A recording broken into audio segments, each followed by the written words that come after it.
자, 오늘 또 수요일을 맞이해서 우리 함께 말씀 나누고자 합니다. 우리 지난번에 첫 번째 주제였죠. 주님을 기다리는 신부들의 믿음이라는 주제를 가지고 4차례에 걸쳐서 말씀을 나눴고요. 결국 그 내용을 통해서 주님을 기다리는 신부들이라는 것은 어떻게 보면은 화려하고 아름답고 단순하게 깨끗하고 이런 것들만을 의미하는 게 아니라 어쩌면 하나님 앞에서 자신의 존재를 깨닫고 우리가 죄 가운데 죽을 수밖에 없는 자임을 인정하고 그래서 우리가 정말 부정한 자임을 또한 고백할 수 있는 자들, 그런 자들을 오히려 주님은 깨끗하다고 해주시고 신부로서 그들의 믿음을 인정해 주시는 모습들을 우리가 함께 나누었습니다. 오늘은 이제 두 번째 주제로 큰 주제를 가지고 또 말씀을 이어나가려고 하는데요. 오늘 두 번째 함께 나누실 주제는 율법의 남편이 죽고 은혜의 신랑으로 산다라는 내용으로 함께 말씀을 나누고자 합니다. 이 주제를 가지고 오늘 첫 또 함께 나누실 말씀은 요한복음 5장 1절에서 9절까지 나타나 있는 그 38년 된 병자에 대한 이야기인데요. 이 말씀을 통해서 율법의 남편이 죽고 은혜의 신랑으로 산다는 것이 어떤 의미일까? 우리가 신부들의 믿음을 나눴다면 이제 정말로 새 남편을 또 기다리는 그런 또 물론 그것도 신부죠. 그러나 그 과정에서 이제 혼인의 개념까지도 어떻게 보면 연결이 되어 있는 건데 함께 말씀을 나누고자 합니다. 요한복음 5장 한번 같이 찾아보실까요? 제가 천천히 읽어드리겠습니다. 요한복음 5장 1절 이하입니다. 그 후에 유대인의 명절이 되어 예수께서 예루살렘에 올라가시니라. 예루살렘에 있는 양문 곁에 히브리 말로 베데스다라 하는 못이 있는데 거기 행각 5이 있고 그 안에 많은 병자, 맹인, 다리 저는 사람, 혈기 많은 사람들이 누워 물의 움직임을 기다리니 이는 천사가 가끔 못에 내려와 물을 움직이게 하는데 움직인 후에 먼저 들어가는 자는 어떤 병에 걸렸든지 낫게 되미로라. 거기 38해 된 병자가 있더라. 여기까지 한번 말씀을 읽어볼까요? 이 본문은 요한복음 강해 때도 제가 좀 나눴던 말씀이고 또 가끔 또 여러분들에게 본문을 또 예시로 들어서 함께 말씀을 나눴던 기억들이 있습니다. 오늘은 이제 우리가 큰 주제, 율법의 남편이 죽는다, 은혜의 신랑으로 산다, 이런 이제 내용으로 이제 말씀 나누려고 하는데, 여기 보면요, 여러분들도 잘 아시지만, 이 38년 된 병자 이야기는 워낙 유명하죠. 여기도 보면은, 베데스다라고 하는 연못에 많은 그 병자들이 이제 모여 있죠. 이 베데스다라는 연못, 이 연못 안에 많은 병자들이 모여 있는데 거기에 보면은 여기 보면 병자, 맹인, 다리 저는 사람, 혈기 많은 사람 이렇게 표현을 하고 있는데 이 사람들이 이제 물의 움직임을 기다린다고 한대요. 물의 움직임을 기다리는데 이 이유가 뭐냐면 5장 4절에 나오죠. 가끔 천사가 이렇게 그 못에 내려와서 물을 움직이게 하는데 움직일 때 그 먼저 물에 들어가는 사람이 병에 이제 낫는다. 이런 이야기들이 이제 떠도는 거예요. 이게 이제 실제인지 아닌지 정확하게 지금 기록하고 있지는 않습니다. 그냥 사람들이 이제 이렇게 믿고 있고 그런 일이 우연히 있었을 수도 있고 아닐 수도 있고요. 그러니까 일종의 사실은 어떻게 보면 미신과도 같은 이야기일 수도 있는 거죠. 근데 여기에 이제 38년 된 병자가 이제 여기 이렇게 앉아 있는 거죠. 이 본문은 여러 가지로 여러분들에게도 말씀 나눴지만 사실은 38년 동안 이 사람은 어떤 그 치료를 받지 못했던 거죠. 그러니까 병이 굉장히 길어지고 그래서 사실 지칠 대로 지쳐 있었고 그 누구도 자기를 도와주는 사람도 없고 또 자기에게 어떤 그 병을 고칠 수 있을 만한 능력을 경험하지 못했던 정말로 어떻게 보면은 말 그대로 굉장히 절망적인 상태의 삶을 살았는지도 모릅니다. 그러다 보니까 결국 의지할 곳이라고는 이 베데스다 연못에 앉아서 그저 그냥 물이 움직일 때 들어갈 수만 있다면 이게 이제 이 사람의 유일한 어떻게 보면 꿈이고 유일한 어떤 목적, 삶의 이유일지도 모르겠습니다. 이때 예수님이 등장을 하시는데요. 요한복음 5장 6절에서 이하인데요. 예수께서 그 누운 것을 보시고 병이 벌써 오랜 줄 아시고 이르시되 내가 낫고자 하느냐? 병자가 대답하되 주여 물이 움직일 때 나를 못에 넣어주는 사람이 없어 내가 가는 동안에 다른 사람이 먼저 내려가나이다. 예수께서 이르시되 일어나 내 자리를 들고 걸어가라 하시니 그 사람이 곧 나아서 자리를 들고 걸어가니라. 이날은 안식일이니. 성경은 느닷없이 이 38년 동안 절망에 사로잡혀 있던 이 사람에게 순식간에 예수님의 등장으로 모든 문제가 해결되고 그토록 바라고 꿈꾸던 일어나서 걷게 되는 놀라운 축복을 그리고 있습니다. 여기에는 여러 가지 사연과 아픔과 또 우리의 마음이 또 여기에 녹아질 수도 있겠죠. 특별히 또 병 때문에 오랫동안 병 치료를 하신 분들에게도 이 본문 보면서 나도 좀 이랬으면 좋겠다. 예수님이 좀 나도 이렇게 고쳐주셨으면 좋겠다. 이런 생각들도 분명히 드실 겁니다. 근데 이 본문이 이제 말하고 있는 좀 내용들을 함께 살펴보려고 하는데 여기 보면 사실은 예수님이 이 환자, 38년 된 병자를 고쳐주시면서 이제 이렇게 세워주시는데 그 전까지 이 사람이 기대하던 거는 사실은 예수님이 아니었던 거죠. 예수님이 자기 앞에 올 것도 몰랐고 기대도 안 했고 오로지 이 사람의 관심사는 그 베데스다라는 연못에서 뛰어 들어가서 그러면 몸이 날 수 있을 거라는 그게 그 믿음이 전부였던 거죠.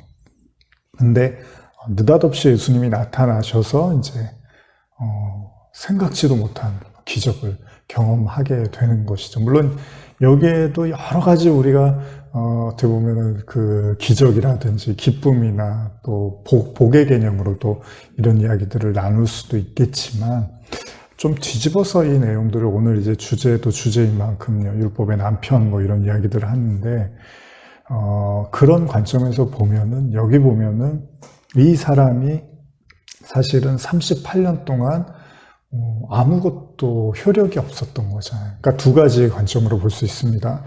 첫째는 38년 동안 그를 도와줄 수 있는 사람도 없었고 또 그 자신도 38년 동안 무기력하게 아무것도 할 수 없었던 상황인 거죠. 그러니까 아무것도 손을 쓸 수 없었던 38년 그리고 그 아무도 도와줄 수 없었던 38년이 이렇게 마주보고 있는 거잖아요. 같은 일이잖아요. 두 가지가 다.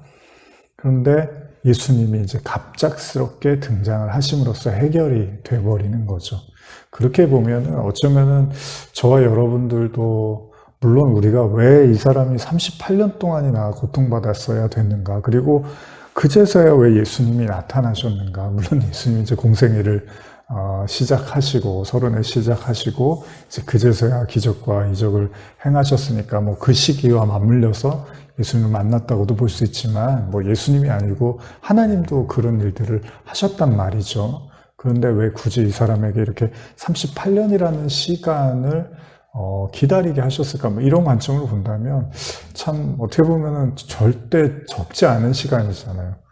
인생이 그렇게 길지 않잖아요. 길어야 100살 보면 이 시간들을 38이라는 시간은 거의 40년 가까운 시간이니까 거의 인생의 절반을 어떻게 보면은 정말 그 병든 상태로 아무것도 할 수 없는 상태로 있었어요. 그리고 여러분들 이 본문 보시면 아시겠지만은 그 물이 움직여도 그 연못에 물이 움직여도 들어갈 수가 없어요. 왜냐하면 움직일 수 없어서 나를 못에 넣어주는 사람이 없어서 내가 너무 어떻게 해야 될지 모르겠습니다. 내가 내려가려고 하면 다른 사람들이 먼저 내려간다는 이 말 속에도 이 사람이 결코 걸어 다니는 것조차도 쉽지 않고 거의 기어 다닐 수도 있고요. 아니면 정말로 움직이는 것조차도 매우 힘들었다는 거죠. 그러니까 사실 아무것도 할 수 없는 정말 쉽지 않은 인생을 살아왔던 그런 사람으로 보입니다. 근데 예수님을 만나자 갑자기 일어서서 자리를 걸고 걸어갔다라고 이야기를 하고 있죠. 저는 이 본문을 이제 오늘 주제하고 맞물려서 말씀드린다면 이 본문은 아주 두드러지게 우리에게 한 가지 보여주고 있는 게 뭐냐면 하나님의 은혜 없이는 절대 살 수 없는 어떤 사람을 이렇게 등장을 시켜요. 그리고 나서 예수님을 만나자마자 그 모든 문제가 해결이 되는 그런 모습을 보여주고 있거든요. 그렇다면 이 사람이 사실은 그렇다고 하나님께 기도를 물론 안 했다고 할 수는 없겠죠. 당연히 뭐 당시에 그 유대인들의 명절이고 여기 보면 예루살렘에 올라가는 그 양문 곁에 그 베데스다라는 못이었으니까 당연히 그 히브리인으로서 어떤 믿음을 갖고 있고 하나님에 대한 기대를 했겠죠. 그리고 그 기대의 표시로 저 연못에 들어가서 낫는 것 이거를 큰 어떤 그 축복으로 생각을 했겠죠. 근데 문제는 뭐냐면 본인만 그런 게 아니라 많은 사람들이 다 그런 마음을 가지고 그 주변을 있었다는 거, 주변에 다 있었다는 거죠. 그러다 보니까 이 경쟁이 또 붙어버려서 참 어떻게 보면 참담한 거죠. 그냥 못이 움직일 때 들어갈 수만 있으면 그렇게 가지 못하는 그 자체도 서러운데 주변에 또 사람들이 많아서 또 가려고 하니까 또 다른 사람이 들어가고 이러니까 매일마다 겪게 되는 삶이라는 게 참 너무 치열하고 너무 어떻게 보면 힘겨운 하루를 살았던 건데 여기서 왜 38년이라는 표현이 등장을 할까? 그랬을 때 저는 이제 이런 생각을 해보는 거예요. 이스라엘 백성들이 여러분도 잘 아시는 것처럼 광야에서 40년 이제 광야 생활을 하잖아요. 그런데 40년 동안의 광야 생활의 이유가 뭐냐면 뭐 여러 가지가 있습니다. 이따가 제가 말씀드리겠지만 근데 이제 40년의 광야 생활을 이렇게 들여다보면서 이스라엘 백성을 보면요. 사실은 애굽에 있을 때는 어쨌든 간에 애굽 왕 바로의 어떤 이제 명령에 따라서 뭐 건축을 하고 일을 하잖아요. 그리고 나서 이제 저녁이 되면 뭐 음식을 먹고 고기를 구워 먹고 뭐 양념을 먹고 이제 이런 내용이 나오잖아요. 나중에 이제 광야에 가서 자꾸 애굽을 그리워하는 것도 차라리 그때 일하고서 노예처럼 살았지만 먹고 살았던 것이 기억이 나고 행복했다 이런 얘기도 많이 하잖아요. 근데 그 광야의 삶을 보면은 우리가 얼마 전에도 제가 성도의 인생이나 뭐 이런 걸 통해서도 주일날 나눴지만은 하나님이 그들을 40년 동안 계속 지켜주시고 함께 하시지만 이스라엘 백성들이 계속해서 이제 하나님을 원망하고 사실 하나님의 어떤 그 임재, 함께 하심에 대해서도 의문을 갖는 모습을 우리가 보게 되는 거죠. 그러니까 그런 시각으로 보면 인간이 제 아무리 대단하고 제 아무리 뭐 뭔가 강한 것 같지만 어떤 환경과 상황 속에 이렇게 밀어넣으면은 사실은 아무런 힘도 쓰지 못하는 어떻게 보면은 상당히 그 연약하고 나약한 존재라는 것도 우리가 배우게 된다는 거죠. 예를 들면 이제 저와 여러분들도 우리의 신앙도 그렇잖아요. 여러분들의 삶에서 굉장히 찬란하고 대단하고 뭔가 박수 받을 만한 그런 순간들도 분명히 있었을 거예요. 그런데 또 어떤 상황에서는 이렇게 좀 크게 무너지고 무력하고 아무 힘도 못 쓰고 아무런 말도 못할 만큼의 또 연약한 우리 자신도 보게 된다는 거죠. 근데 보면 그게 다 상황에 따라서 그런 거잖아요. 그러니까 좋은 상황에서는 또 나도 그만큼의 어떤 영향을 발휘하기도 하지만 또 안 좋은 상황에서는 아무런 힘도 쓰지 못하는 우리 자신을 또 보게 되는 거죠. 그럴 때는 정말로 우리 자신이 한없이 이렇게 자꾸 초라해지게 되고, 뭐 저도 이제 가끔 뭐 건강이 좋지 않거나 이럴 때는 뭐 이렇게 뭐 말하고 움직이는 것도 때로는 이렇게 부담스럽고 이럴 때는 야, 참 인간이 정말 아무것도 아니구나 뭐 이런 생각하는데 오죽하시겠습니까? 여러분들 중에 또 막 건강 때문에 큰 이제 어려움 겪고 계신 분들은 더 하시겠죠. 그러다 보니까 사람이 어떤 상황에서는 참 대단해 보이는데 또 어떤 상황에서는 한없이 작아 보이더라는 거예요. 그런 관점에서 이스라엘 백성의 광야 40년을 보면 그 하나님이 보셨을 때는 사실은 아주 나약하기 짝이 없는 민족이었다는 거죠. 실제로 하나님이 이스라엘을 택한 이유에 대해서 우리가 이사야 말씀인가요? 보면은 가장 작고 약해서 택하셨다라는 그런 말씀들을 우리가 알고 있잖아요.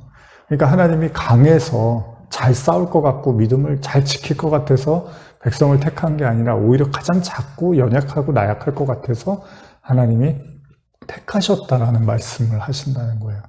그렇다고 여러분 하나님이 보셨을 때 강한 자가 진짜 강한 자고 약한 자가 진짜 약한 자는 아니잖아요. 예를 들면 바울 같은 사람은 얼마나 강하고 얼마나 뭐 카리스마도 있고 똑똑하고 말씀도 잘 알고 있고 믿음도 되게 좋아 보이는 것 같고, 그래서 이스라엘 그 크리스찬들을 막 핍박하고, 예수님 당시에 이제 예수님이 부활하시고 나중에 성도들이 생겼을 때 바울이 그냥 앞장서서 막 그냥 이렇게 때리고 핍박하고 몰아세우던 사람이었는데, 실상 예수님 만나고 나니까 굉장히 나약하고 초라한 모습, 어떻게 보면 미쳤다는 소리까지 들어가면서 그러면서 이제 자기가 약할 때가 강하다 이런 얘기까지 이제 하잖아요. 그리고 막 자기 자신에 대해서도 죄인 중에 괴수라 그러고 전혀 다른 모습을 보여주고 있다는 겁니다. 그러니까 사실은 하나님이 보셨을 때 인간은, 우리가 뭐 전도서 말씀도 요즘 나눴지만 일반이라고 하잖아요. 그러니까 뭐 제사를 드리는 자와 드리지 않는 자, 의로운 자와 뭐 의롭지 않은 자가 하나님 보시기에 다 똑같다라고 하는 것처럼, 사실은 하나님이 보셨을 때는 인간은 다 똑같겠죠. 우리가 산에 올라가서 이렇게 경치 내다보면은 조금 큰 건물은 보이고 작은 건물들은 작게 보이잖아요. 근데 비행기 타고서 이렇게 밑에 내려다보면 그냥 뭐 큰 건물 작은 건물이 구분도 안 가잖아요. 그러니 하나님이 인생을 봤을 때는 사실 그냥 점 같겠죠. 다 똑같이 보이겠죠. 근데 인간만 서로 누가 잘났니 못났니, 내가 크니 작으니, 더 가졌다 못 가졌다, 이런 거 가지고 인간들만 서로 도토리 키재기 하듯이 싸움을 하고 있지만, 사실은 하나님이 보셨을 때는 인간은 다 똑같아 보이는지도 몰라요. 그래서 원죄를 성경에서 이야기할 때 모든 인간이 다 원죄를 가졌다고 하죠. 로마서 말씀처럼 모든 사람이 죄를 범하였음에 라고 할 때, 그러니까 이런 본문들도 우리가 좀 시험에 들 수 있는 게, 말로는 잘 이해하는 것 같아요. 모든 사람이 죄를 졌다는 게. 근데 실제로 우리의 삶에서는 그 사람들이 그렇게 나쁜 사람은 아닌 것 같은데, 그 사람들이 그렇게 못되진 않은데 모든 사람이 그 저주받을 만한 과연 죄를 지은 건가라는 의구심을 갖고, 또 실제로 살면서도 그렇게 다 사람 보면서 저 사람들이 다 저주받을 사람들이야, 이런 생각을 하면서 살지는 않잖아요. 그러니까 복음으로서는 이론으로는 이해를 하고 있지만 실제로는 우리가 원죄, 뭐 저주받을 죄인, 죽을 수밖에 없는 죄인, 사망의 그늘에 놓인 죄인, 뭐 심판의 대상, 이런 것들을 우리가 그런 생각을 하면서 사람들을 보는 경우가 또 많지 않을 수 있다는 거죠. 그런데 이건 우리 생각이고, 하나님의 말씀을 통해서 하나님이 우리에게 하시는 말씀은 뭐죠? 원죄라는 게 우리가 선악과를 먹고 스스로 이제 의로워지려고 했던 건데, 그 결과가 뭐냐면 스스로 의로워지려고 했기 때문에 스스로 하나님처럼 되려고 한 거니까요. 그러니까 스스로의 힘으로 어떻게든 하나님처럼 되고 착해지고 구원받으려고 하는 그런 모든 시도들이 이제 원죄란 말이죠. 근데 그게 가능해요? 가능하지가 않죠. 불가능하죠. 스스로의 힘으로 그렇게 하나님처럼 되고 하나님이 원하는 그런 의로운 모습으로 되어줄 수 있는 인생은 단 한 명도 이 세상에 존재하지 않는다. 만약에 그런 인간이 한 명이라도 나오면 예수님은 오실 필요가 없고 또 굳이 오실 이유가 없는 거죠. 왜요? 스스로의 힘으로 돌을 닦고 수양을 하고 마인드 컨트롤을 하고 해서 의로워질 수 있는 사람이 하나라도 나와서 하나님이 이렇게 쭉 역사를 통해서 살펴봤는데, 야, 너는 어떻게 내가 도움을 안 줬는데도 의로워졌구나 라고 하는 인간이 나오면, 그러면 예수님은 의미가 없는 거죠. 그러니까 그런 관점에서 보면 인간은 하나님이 보셨을 때 스스로는 구원에 이를 수가 없는 존재라는 거예요. 그렇게 생각해 본다면 오늘 요한복음 5장에 38년 된 병자, 어떤 사람이냐? 스스로의 힘으로 설 수 없는 사람, 바로 스스로의 힘으로는 구원받을 수 없는 사람의 모습을 우리에게 보여주고 있는지도 모른다는 겁니다. 스스로의 힘으로 구원받을 수 없다 보니까 어떻게 하죠? 스스로의 힘으로 구원받을 수 없지만 그거를 인정하고 그걸 받아들이는 인간은 없는 거잖아요. 그게 원죄인 거니까. 그러다 보니까 방법을 찾아내는 거잖아요. 그 방법이 베데스다 연못의 앞에 앉아서 물이 움직이면 들어가는 거, 이거를 이제 구원이라고 생각을 하는 거예요. 사실은 이 병자가 앉았다가 일어나게 돼서 구원받은 건 아니잖아요. 이 병이 고쳐진 것이 구원은 아니잖아요. 그러나 성경이 우리에게 말하고 싶은 거는 성경이 이제 이렇게 똑바로 서다, 십자가라는 이제 십자가도 그렇지만 이렇게 진리로 선다, 그런 의미에서 이제 이렇게 짐승들이 기어다니잖아요. 근데 사람만 이렇게 서서 다니잖아요. 그러니까 하나님의 사람이 이제 진리로 이렇게 서는 거예요. 뭐 인간도 태어나면 이렇게 처음에는 기어다니다가 아기 때는 이제 점차 걷는 법을 배우면서 이렇게 서잖아요. 그런 것처럼 진리로 이렇게 우뚝 서는 거죠. 그걸 이제 성경에서 이렇게 병든 자로 묘사를 하고, 그리고 예수님을 만나서 이렇게 그 자리를 들고 서는 자, 진리로 말미암아 이제 그 우뚝 서게 되는 구원을 이제 보여주려고 하는 모습이라는 거죠. 그러니까 단지 이 요한복음 5장은 병을 고쳤다, 예수님 만나니까 그 도무지 듣지 않던 그게 예수님 만나니까 병을 고쳤다, 이 얘기를 하고 싶은 게 아니라 바로 이 땅의 모든 사람들이 베데스다라는 연못, 그거는 어떻게 보면 미신적인, 사실 된다는 보장도 없는 어떤 막연한 것에 둘러싸여서 거기서 어떤 막연한 구원을 기다리고 막연한 은혜를 기다리고 있지만, 진정한 구원은 이렇게 스스로 설 수 없는 자에게 주님이 찾아가서 그들을 일으켜 세워주시는 것이 바로 구원임을 보여주고 있는 것이라는 거죠. 그런 의미에서 38년은 스스로의 힘으로 결코 일어설 수 없는 모든 인간의 현 주소를 보여주고 있는 것 같습니다. 왜냐하면 이 38년이라는 언급이 나오고 있는 게, 일단 제가 신명기 2장 14절 보시면 가데스 바네아에서 떠나 세레시네를 건너기까지 38년 동안이라, 이때에는 그 시대의 모든 군인들이 여호와께서 그들에게 맹세하신 대로 진영 중에서 다 멸망하였나니 여호와께서 손으로 그들을 치사 진영 중에서 멸하신 고로 마침내는 다 멸망되었느니라. 이런 본문이 나오는데 여기 38년이라는 표현이 등장을 했는데, 제가 이거를 연결을 해서 좀 한번 오늘 주제하고 같이 연결해서 한번 생각을 해봤는데요.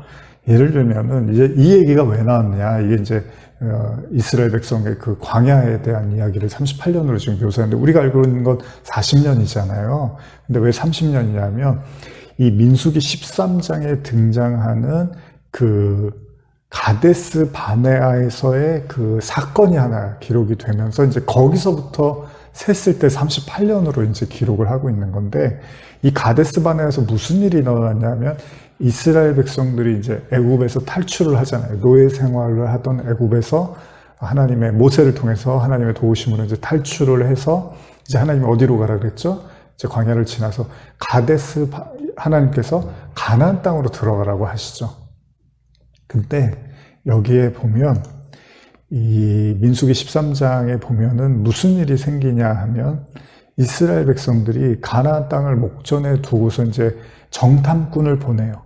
정탐꾼을 보내서 정말로 거기가 하나님이 우리에게 말씀하신 땅이고 좋은 땅이고 우리가 들어갈 수 있는 땅인지를 이렇게 한번 살펴보려고 정탐꾼을 보내는데, 문제는 뭐냐면 이 정탐꾼들이 다 보고 나서 다 비관적인 얘기를 해요. 근데 거기서 두 사람, 우리가 지난번에 나왔지만 여호수아와 갈렙만 괜찮습니다. 하나님 말씀대로 우리가 가면 우리가 충분히 그 땅을 차지할 수 있습니다. 이제 이런 얘기를 해요. 이걸 한번 제가 읽어드릴게요. 민수기 13장 25절 이하인데, 40일 동안 땅을 정탐하기를 마치고 돌아와 바란 광야 가데스에 이르러 모세와 아론과 이스라엘 자손의 온 회중에게 나와 그들에게 보고하고 그 땅의 과일을 보이고, 모세에게 말하 이르되 당신이 우리를 보낸 땅에 관즉 과연 그 땅에 젖과 꿀이 흐르는데 이것은 그 땅의 과일이니이다. 그러나 그 땅 거주민은 강하고 성읍은 견고하고 심이 클 뿐 아니라 거기서 아낙 자손을 보았으며, 아말렉인은 남방 땅에 거주하고 헤딘과 여부스인과 아모리인은 산지에 거주하고 가나안인은 해변과 요단가에 거주하더이다. 갈렙이 모세 앞에서 백성을 조용하게 하고 이르되 우리가 곧 올라가서 그 땅을 취하자 능히 이기리라. 갈렙은 이렇게 말을 해요. 그와 함께 올라갔던 사람들이 이르되 우리는 능히 올라가서 그 백성을 치지 못하리라. 그들은 우리보다 강하니라 하고 이스라엘 자손 앞에서 그 정탐한 땅을 악평하여 이르되 우리가 두루 다니며 정탐한 땅은 그 거주민을 삼키는 땅이요 거기서 본 모든 백성을 신장이 장대한 자들이며 거기서 네피림 후손인 아낙 자손의 거인들을 보았나니 우리는 스스로 보기에도 메뚜기 같으니 그들이 보기에도 그와 같았을 것이니라. 이렇게 얘기를 하는 거죠. 그러니까 정탐꾼들이 그걸 다 보고 나서 다 비관적인 얘기를 하는데 오로지 이제 여호수아와 갈렙이 아니다라고 이야기를 하는 거죠. 여기서 이제 문제가 생기는 거예요. 문제 뭐냐면 이 얘기를 듣고 이스라엘 백성들이 애굽을 빠져나와서 이제 가나안의 적과 꿀이 흐르는 하나님의 약속의 땅이라고 막 기대를 했는데 막상 그 앞에서 얘기를 들어보니까 거기에 들어갔다가는 우리가 죽을 것 같은 거예요. 우리는 메뚜기 같고 그 사람들은 강한 군사 같은 거죠. 거인 같은 거예요. 그러니까 스스로 이제 자포자기를 하는 거예요. 근데 어떤 일이 일어나냐면 민수기 14장 1절 온 회중이 소리를 높여 부르짖으며 백성이 밤새도록 통곡하였더라.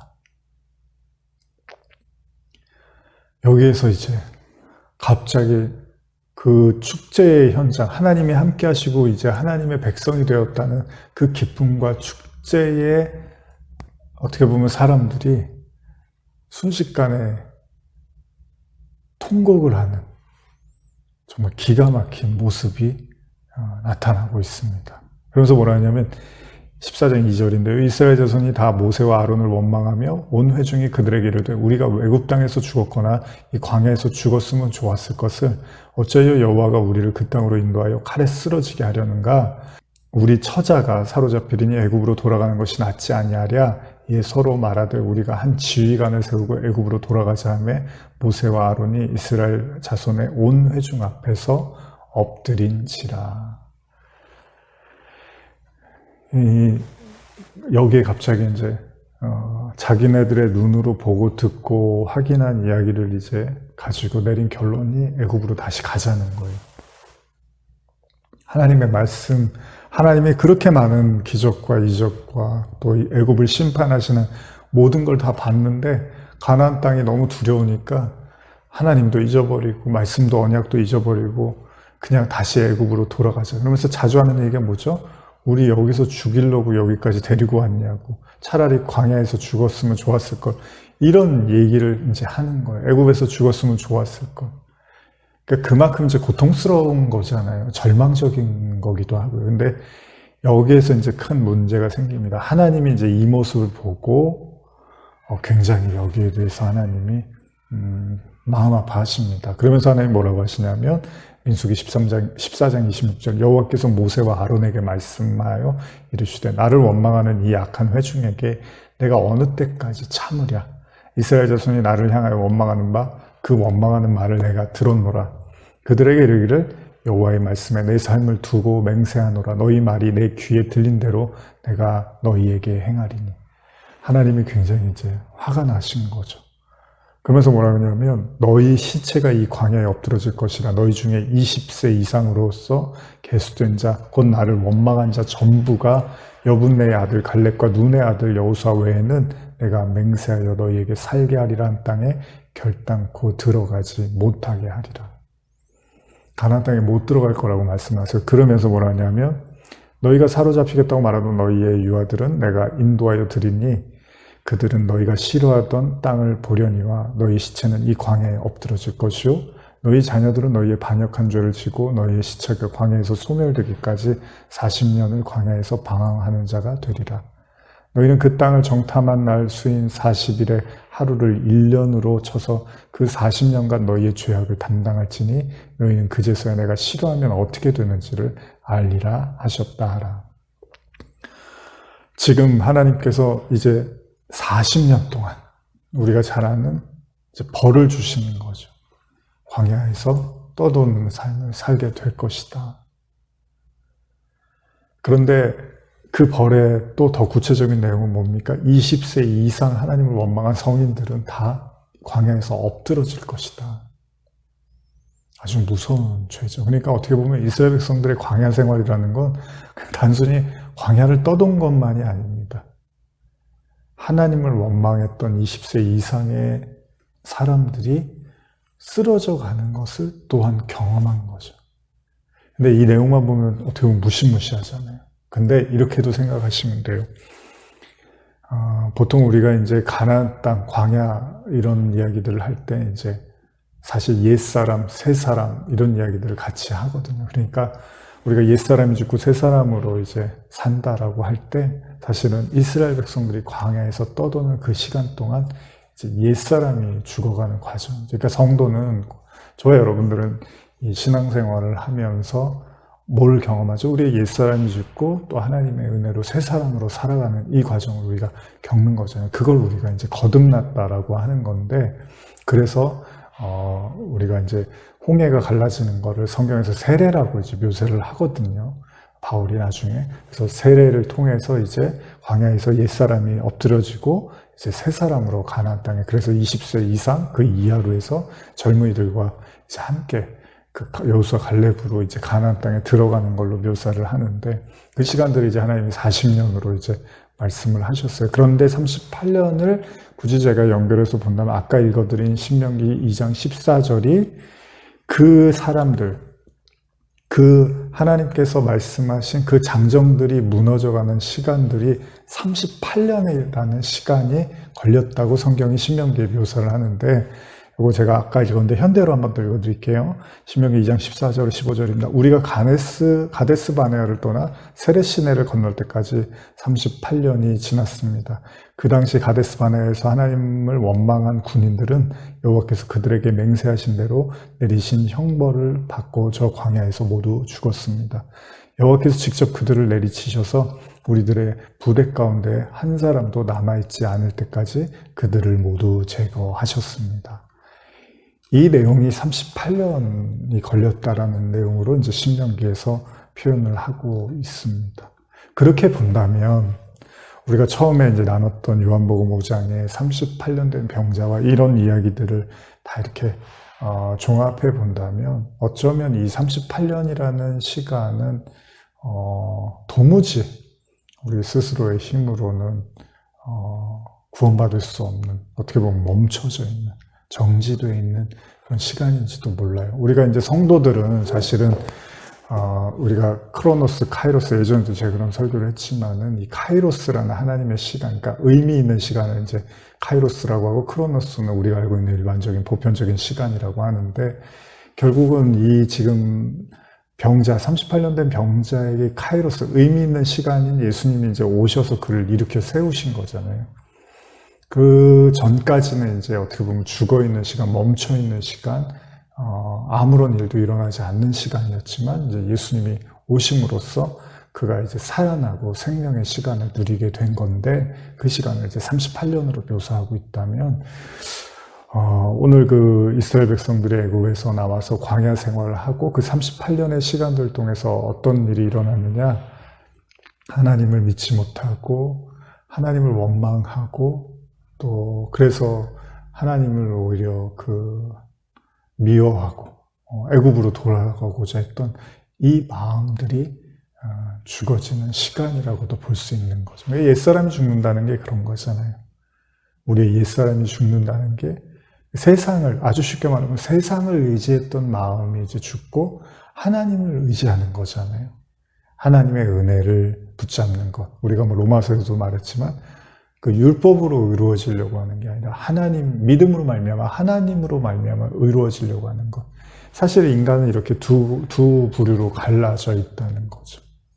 근데 38년이 주는 교훈은 이제 그걸, 성도는 그 시간들을, 그게 꼭 38년이란 얘기가 아닙니다. 이제 여러분들의 38년이 다 있을 거예요. 저도 그렇고. 이 시간들을 통해서 우리는 계속해서 뭘 경험하냐 하면, 내 힘으로는 안 되는구나. 내 힘으로는 할 수가 없는 것들이구나. 그러니까 그게 어떤 환경이나 상황일 수도 있어요. 근데 하나님은 이제 여러 가지를 통해서 우리의 힘으로 이게 될 수 있는 것들이 아니구나. 그러니까 일이 되고 안 되고가 중요한 게 아니라 우리 자신을 보게 하는 거예요. 우리가 그럴 만큼의 능력이 있고 힘이 있는 자들이 아니구나라는 걸 계속해서 배우고, 그래서 이거는 인간의 영역이 아니라 하나님만이 할 수 있는 거구나라는 그 하나님에 대한 절대 의존의 그 마음을 갖게 하는 그 시간을 우리는 이 38년이라는 시간을 통해서 배우게 돼 있다는 거죠. 그러니까 어떻게 보면 성도는 그런 의미에서 실패라든지 좌절이라든지 아픔이나 상처나 고난이나 이런 모든 것들이 다 하나님의 어떻게 보면 우리를 성숙하게 하고 우리를 온전한 믿음으로 이끄는 재료가 될 수 있다는 거예요. 대표적인 게 우리가 가끔 제가 나누지만 요한복음 4장의 그 사마리아 여인도 예수님을 딱 만나잖아요. 근데 오히려 그 만나는 시점은 여인이 사실은 스스로 사람들한테 자신을 내세울 수 없을 만큼 뭔가 자기 스스로를 이렇게 부정하다고 여기고 그래서 피해 다니고 외면했지만 오히려 예수님은 그래요. 네가 남편이 있느냐? 그랬더니 여인이 남편이 5이 있었습니다. 그러면서 지금 있는 남편도 네 남편이 아니다. 그러면서 오히려 예수님이 성령에 대한 말씀을 하시고 예배를 말씀하시는 게 어떻게 보면 그 여인의 그 인생을 통해서 많은 좌절과 우여곡절과 또 사람에 대한 원망과 기대를 저버리는 실망과 이런 모든 걸 다 겪었지만 그게 우리는 나랑으로 떨어지고 무의미한 시간, 그냥 만회가는 시간이구나라고 생각을 하는데 오히려 주님은 그것을 통해서 인간의 한계를 배웠다면 이제 진짜 하나님의 은혜를 가르쳐주는 그런 또 은혜를 경험하는 카이로스의 시간을 또 여인에게 허락하시기도 한다는 겁니다. 그런 의미에서 오늘 38년 된 병자, 우리 이제 다음 시간에도 계속 이어나가겠지만 여러분 자신, 저도 그렇지만 우리가 계속해 멈춰있고 정지돼 있고 아무런 진전도 없는 것 같고 발전도 없는 것 같고 오히려 더 나랑으로 떨어지는 것 같고 퇴보하는 것 같고 되는 일이 정말 없는 것 같고 이럴 수 있을까 싶을 정도로의 실패와 좌절을 경험한다 하시더라도요. 반드시 하나님께서는 성도들에게 그것을 통해서 카이로스, 진짜 생명의 시간을 주시려고 그 어떻게 보면 크로노스의 그냥 흘러가는 헛된 시간임을 자각하게 하고 인지하게 하실 수도 있다는 겁니다. 그러나 기대하십시오. 38년 된 병자가 누가 알았겠습니까? 예수님이 그렇게 나타나실 줄. 그리고 자기가 그렇게 우뚝 서서 걸어 다닐 줄 누가 알았겠습니까?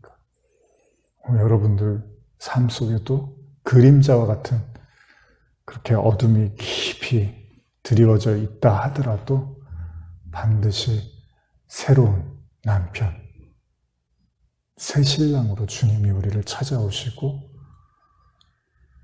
우리에게 은혜를 베푸실 줄 믿습니다. 다음 시간에 이어서 계속 말씀을 나눠가겠습니다. 기도하시겠습니다. 하나님 감사합니다.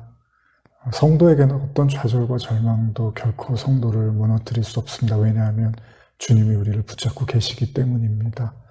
오늘 말씀을 나누면서 혹시나 여러 가지로 의기소침하고 정말로 삶을 너무나 부정적으로만 생각했던 그런 마음들이 있다면 오늘 카이로스의 그 주님, 영원의 때를 가지고 생명의 시간으로 우리에게 찾아오실 그 주님을 기대하고 바라보게 하여 주시옵소서. 감사드리며 예수님의 이름으로 기도합니다. 아멘.